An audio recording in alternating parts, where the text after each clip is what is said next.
Jack and I had spent most of the day on the road when we decided it was a good idea to stop for the night. There was something surreal about driving the open road with no one around. I felt a tug of fear that we were the only ones alive in the world. But I shrugged off the thought and decided to distract myself by actually paying attention to Jack rambling on about the techniques he uses to cut down trees. So basically, if you're using an axe, you want to start with a 45-degree angle chop to create a notch on the side. Now, this is where you're going to plan for the tree to fall.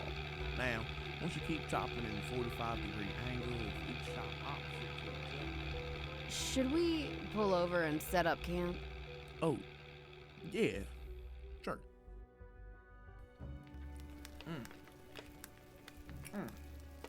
Oh, you're gonna eat that? No, I'm not hungry, thanks. Alright, well, throw it over here. Now, I don't usually use Betsy as a tool, see. She's been in my family for generations. You named your knife Betsy. Sure did. She's a real beaut. Had her for 20 years now. If you've had it for 20 years, have you ever used it? Of course I have. We got an old saying passed down through generations of loggers. Look after your knife. And your knife will look after you. Nope, it's just look after your knife. Uh-huh. Looked after her well.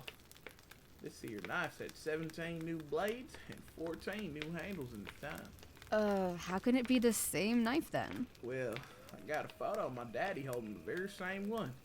It was rusty and old when I got it, but I'll fix her up good. You've got to be kidding. I know, right? To this day, I still can't figure out why they never bothered. God help me.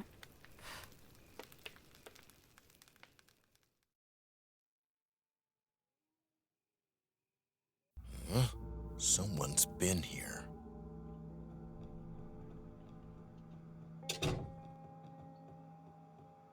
The blood trail led me up the stairs and ended right at my apartment door. My heart was pounding in my chest as I slowly crept towards the door.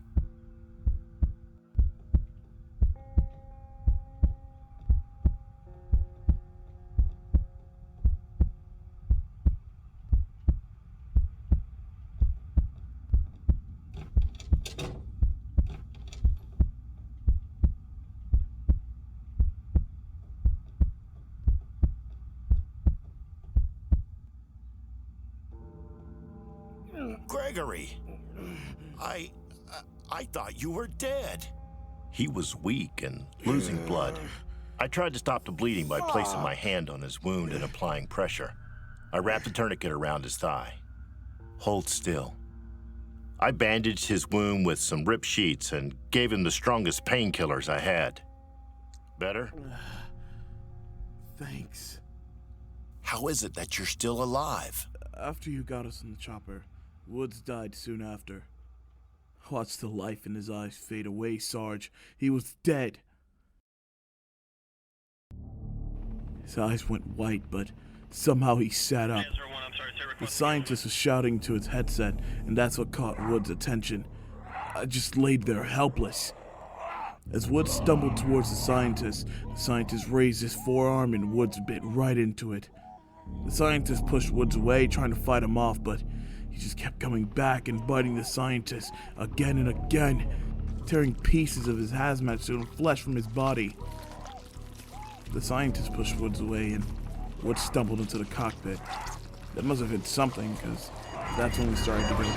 We are going down. I repeat, we are going down 2 miles south of waypoint 5. We need to get off this thing!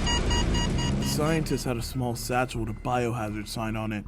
He took out a syringe from the bag and injected himself, but Woods came back again before he could use the dose and just bit into his neck.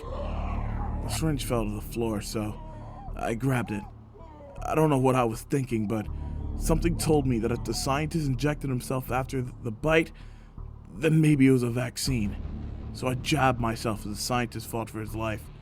Better him than me. Damn right. Weird thing was, when I jabbed myself, the fever lifted and I felt fine. I felt full strength again. So I got up and grabbed Woods and threw him out of the chopper. The scientist was bleeding heavily, so I just left him there and dived into the Ohio River.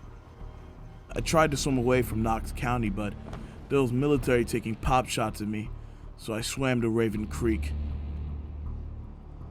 Who shot you? I didn't hear any gunfire. That's the thing. This guy had a suppressor. What? A suppressor. He managed to get the scientist's bag, and now he's trying to kill anyone inside the Raven Creek quarantine. Gregory, your blood trail. It's led him right to us. He's a tracker.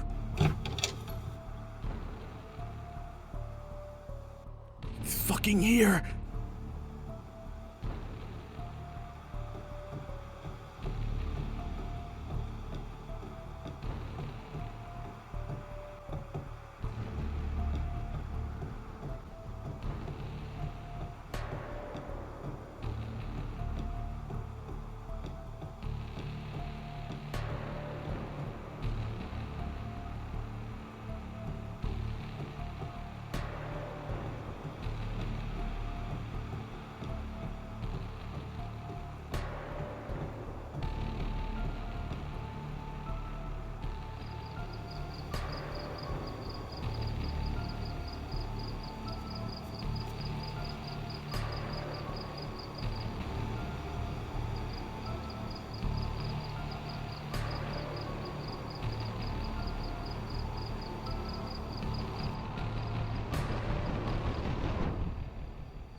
Jack?